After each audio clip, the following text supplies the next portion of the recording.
After rescuing a young Force-sensitive boy from a violent Outer Rim planet, Yoda was drawn to a calling through the Force to an unknown location. It was unlike anything he had ever felt before. The disturbance called to him, and only him. Even after Qui-Gon Jinn and Obi-Wan Kenobi offered to join him to find the source of the call, Yoda refused. He had to do this alone. As he blasted through space in his agile starfighter, Yoda was incredibly introspective and calm, surrounded by the twinkling of stars shining in an ever-expanding void of space. The aged Jedi Master followed the call.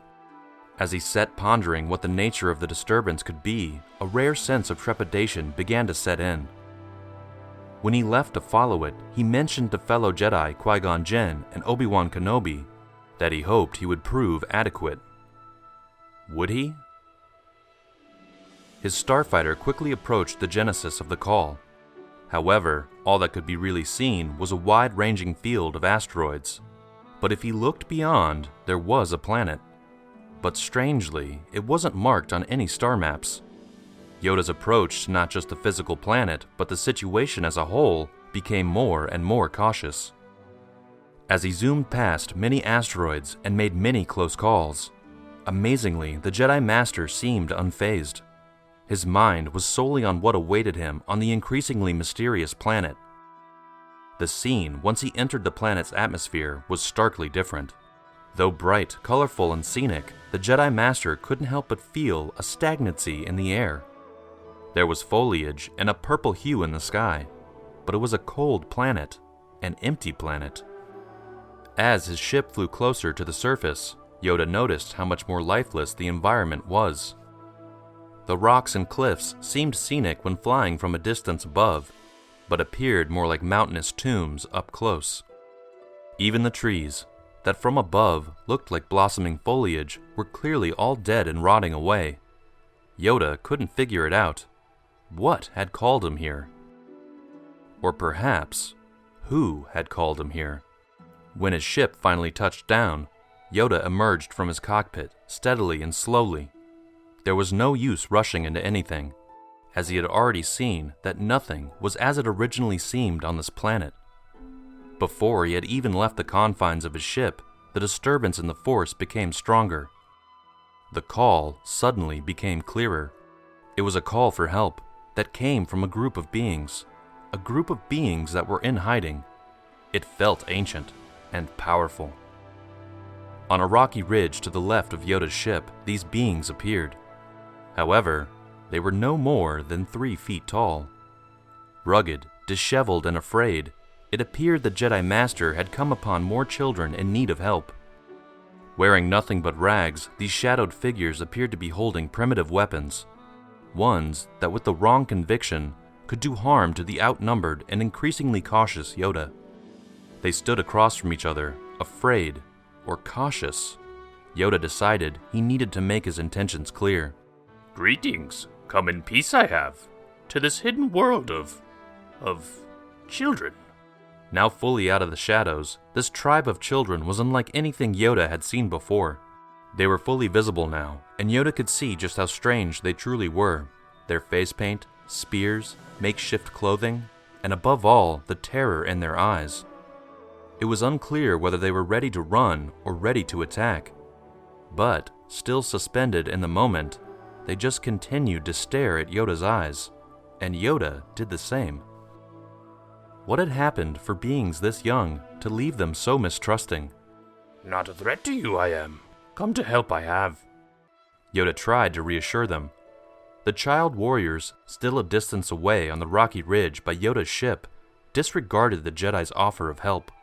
We don't need no help, especially from a weird little frog like you. One of the children shouted angrily. Instead of being threatened by their weaponized welcome to him, he attempted to relate to the children. After all, they were no older than the infants he trained frequently at the Jedi Temple. Making it known that he understood their pain and loneliness, he inquired as to where their parents were. But as a result of having to fend for themselves, they believed this question to be a trap. Just as one of their tribe mentioned that their parents were taken to the mountain, the others began to launch a spear attack on the Jedi Master. Aside from being frightening, they were very clearly a very scared group of beings, too young to have experienced any of the loneliness or violence they seemed to have. Yet, as one of the spears hurtled toward Yoda, the Jedi Master noticed something rather odd. The sharp head was glowing an electric blue color, and was near impossible to move with Force powers, as Yoda attempted to divert its trajectory. Though this perplexed him further, it was clear that there was a strong Force presence here, much stronger than originally anticipated. The primitive weapons wielded by the tribe were essentially alive with the Force, and suddenly weren't so primitive at all. As more spears were fired, the tribe were referring to the Force powers with strange names, mocking Yoda's inability to use the Force to divert the spears. The children shouted that his stone power was weak. Stone power? That must be the way this planet referred to the Force. Yoda thought about this even while he was preparing to protect himself from the assault. Though he couldn't dispatch of the projectiles as he usually would with a simple wave of his hands, he sought out a more inventive method.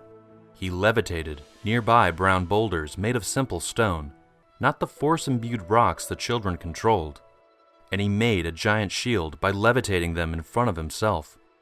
As the sharp blue spears impacted Yoda's makeshift barricade, sand and dust swirled into the sky. For a moment, the children lost sight of the Green Jedi Master, and they naively hoped that they had successfully killed him. As the dust settled, Yoda reappeared, unharmed. He looked at the blue-tipped spears and marveled. He could not figure out how these spear tips were strengthened by the Force, and how the children had harnessed and weaponized it. Posing himself as a teacher rather than as a fellow warrior, Yoda tried again to communicate and relate to the children. Having seen Yoda's Force powers, a small feat to the Jedi Master but a huge display of prowess to the tribe, the children finally began to listen. He made it clear that he was eager to learn of their world, and of the mountain that was previously mentioned. It was a very strange call through the Force that brought him there, and became even stranger. So he reassured the beings that he wanted to learn from them and be under their control. As he described the call through the Force, the children were taken aback. "You come from the sky?" They did not know about the call, but to them it was known as something else. The Sky Scream. He heard the Sky Scream. One of the tribe exclaimed. The tribe could harness the Force, and they didn't even know what it was, remarking that they never expected anyone to have heard it. The tribe realized that Yoda must have been a very powerful being, or in their words, strong with the stone power. With the last of the boulders still levitating in the air, with spears jammed into them, the tribe began to bow down to Master Yoda, and finally they were on the same page. However, that was just the beginning. The children escorted Master Yoda to their home. It was just them, no parents, no adults. They lived high in the mountains, in the ruins of a once great civilization. A giant statue of their god, a mighty dragon, laid broken on the edge of a cliff. It marked the entrance into their village. Beyond the statue, purple orbs set in a bundle, like giant hollow grapes. Each one of them was fitted with a perfectly round hole. These were their homes. The warriors who had just tried to slay Yoda a few moments earlier proudly showed him into one of the spherical buildings. "This is why you're here, stranger," one of the leaders of the children said. "This is where the Sky Screamers work." The Sky Scream, the disturbance so strong in the Force it had called the greatest Jedi Master in the galaxy to come to this desolate planet, was the work of a small council of children sitting in a tiny hut. Yoda couldn't have been more astonished. In all his years and all of his trials, he had never felt so humbled.